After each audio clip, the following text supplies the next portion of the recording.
So I want to turn our thoughts particularly to the first reading, and we have been reading through, I believe, throughout the summer on Sundays, St. Paul's epistle to the Romans, and now we're going back and reading portions of that epistle. Beginning at chapters 9 through 11 in Romans, it seems to be a break, a change in subject.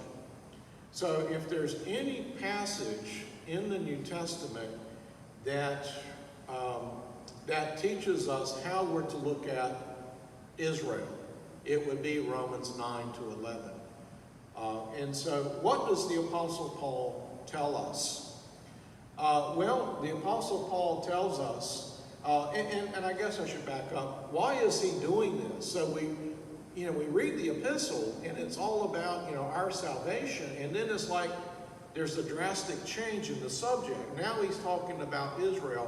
Why is he doing that? Well, again, we have to remember the context. He's addressing a community that is of Jews and Gentiles, and they're in growing pains. They're learning how to live together as Christians now, and there's cultural differences and theological issues and so on and so forth. So the Apostle Paul is addressing what is the theological foundation of Jewish people and Greeks and Romans who are non-Jewish. How are we supposed to look at each other? What are we supposed to think of one another?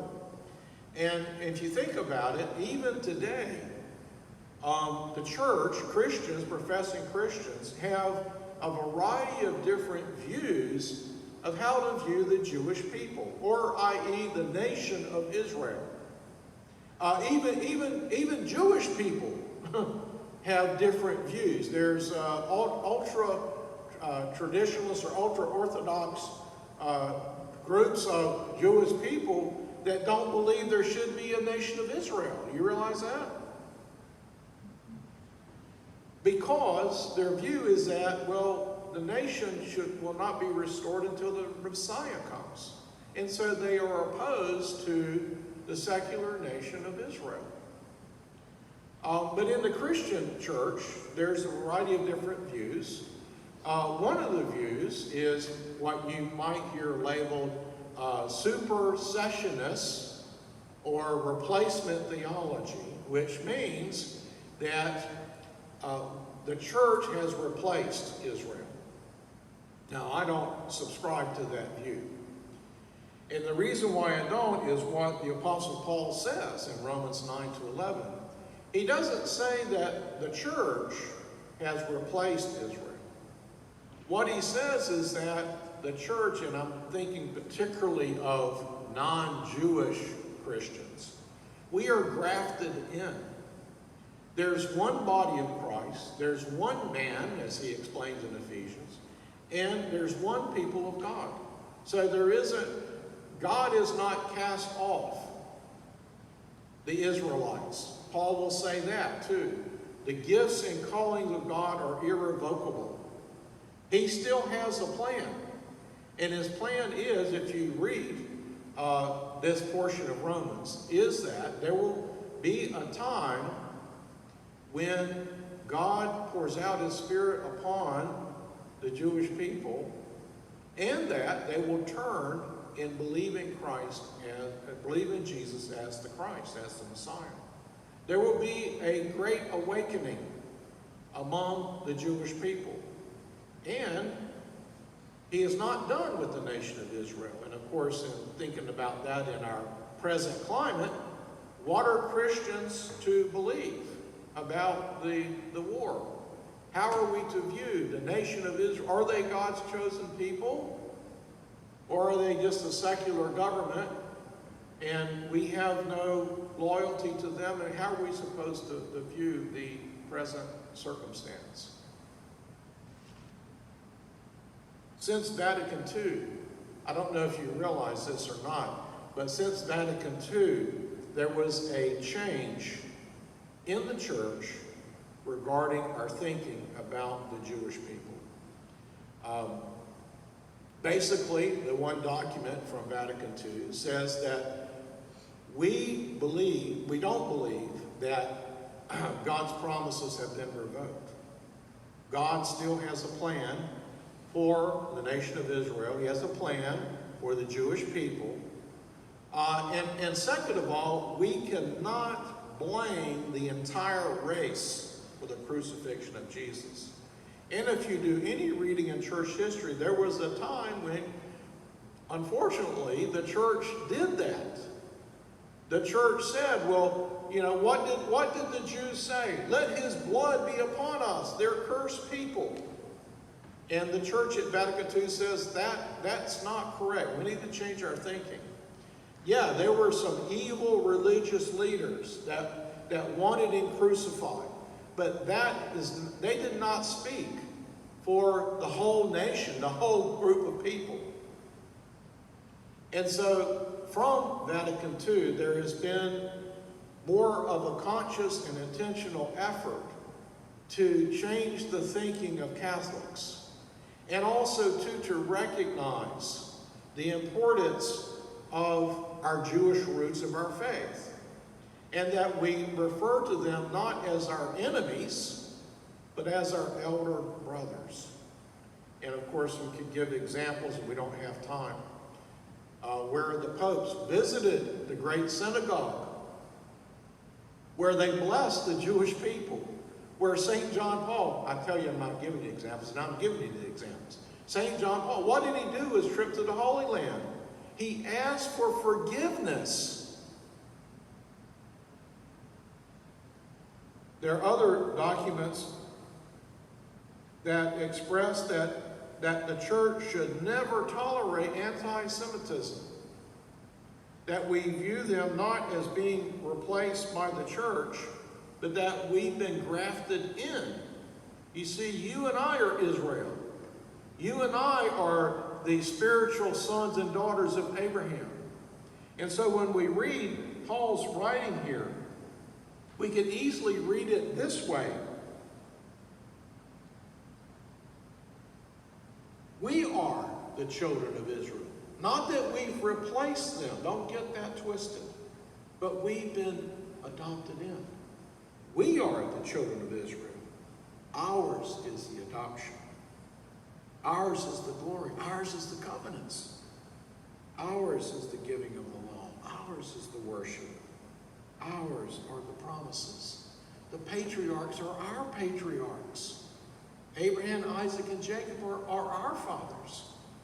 We can easily say that spiritually, and we should say that. One of the things I love about this passage is that we see the Apostle Paul's heart. On the one hand, he can argue and fight with the Judaizers and say, you're wrong. What did he say in Galatians? They were promoting that male Gentiles, in order to become Christians, they have to be circumcised. You know what Paul says about them in Galatians? I wish they'd go ahead and cut themselves off. Do you understand what he's saying? You want to circumcise yourself? Go ahead and cut it off completely. That's what he's saying. Read it for yourself. But then he says, I have a deep love for my brethren. I love them so much. Do you catch what he's saying here? I love them so much. I wish that I were cut off from Christ and cursed. In other words, he's saying, I wish I would go to hell in their place. What a remarkable love. Do you love anybody to that extent? That you would say, Lord, I'll go to hell in their place if you only save them. Now that's true love. That is what we call in the church, what? The victim soul. You realize that St. Paul was a victim soul? He's saying, I'm a victim soul for my people. Lord, I will bear any punishment if they be saved. That's a victim soul, is it not? He was one of the first. Do we have that type of love? I honestly can't say I've not prayed that prayer for anybody. I mean, you know, you have to be careful what you pray, right? That would take some courage. That would take a deep love. I've often thought of that, particularly in regards to my family, but I would give you a word of caution. You better be careful what you pray. Now, if you get to that point and you pray something like that, Lord, whatever it takes I would go to hell and experience hell if you'll save this person. It's a valid prayer. It's a noble prayer, but again, a word of caution. Be careful what you pray, because God will take you seriously. But that's where Paul is. He hasn't said, well, forget the Jewish people. We have to remember that majority of the first Christians were Jewish. I know we don't need to say that, but then again we do. Do we need to say that Jesus was Jewish? That's what he says. He said all these blessings that were given to the Israelites, the covenants, the glory. What is he referring to? That the glory of God dwelt in their presence, in the wilderness and in the temple. Can we say that about America? I don't think so. The worship, the temple worship, the adoption. The Lord said through Moses to Pharaoh, Israel's my firstborn, let them go. Now we are the adopted children of God, just as they still are. These blessings now, even the giving of the law, the Torah is ours. We've been grafted in. And then to top it all off, Jesus the Christ, according to the flesh. Our King is Jewish. You can't change that. Our Blessed Mother is Jewish. You got a Jewish mother. Can't change that. And I remember when we went to the Church of the Annunciation in Nazareth. And we went in, and there were, I can't remember, there were paintings from different nations regarding our Blessed Mother. And it kind of upset me a little bit, or irritated me, didn't it? Is that, okay, I'm sorry, our Blessed Mother is not Japanese. Our Blessed Mother is not American. Our Blessed Mother is not Chinese. They all look, according to the nation. Our Blessed Mother was not African. Our Blessed Mother was not German. Our Blessed Mother was not European. Our Blessed Mother is Jewish. So why are we, could that be a form of idolatry? It's definitely not correct. Do we have statues and paintings of our Blessed Mother that do not depict her as being Jewish? Well, then it's wrong. You might as well paint me up being somebody that I'm not.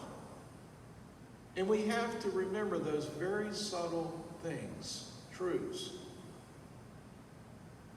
So, besides that, today's reading reminds us